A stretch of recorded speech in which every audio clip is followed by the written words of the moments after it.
Today, the St. John's Riverkeeper group filed a petition against the State Department of Environmental Protection. It's over the proposed dredging of the St. John's River. Earlier this year, the DEP issued a permit to allow engineers to dredge 13 miles of the St. John's River to accommodate larger ships. But the Riverkeeper says the plan could have devastating long-term effects. Channel 4's Kamasi Aaron explains what they say is wrong. The St. John's Riverkeeper told me this plan just doesn't protect the river enough from the damage the dredging would cause. And they told me they hope by issuing this challenge that they can find a compromise that's better for the river.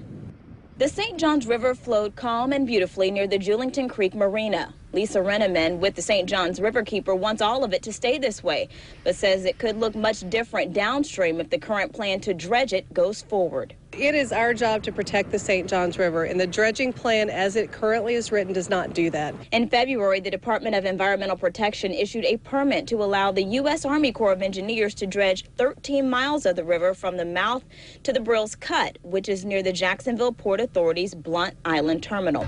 The Riverkeeper filed a petition to review the DEP's plan to issue that permit, saying the long-term effects will be devastating.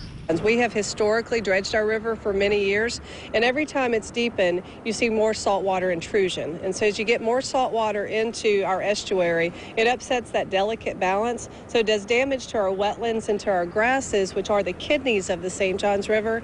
And that damage will lead to more water quality issues, which will basically limit our ability to enjoy the St. John's. The Riverkeeper says explosives and hydro hammers would be used to break up the rocks on the riverbed for 250 days before the dredging. And once it's finished, the bigger ships that could come to and from Jacksport would cause more shoreline erosion.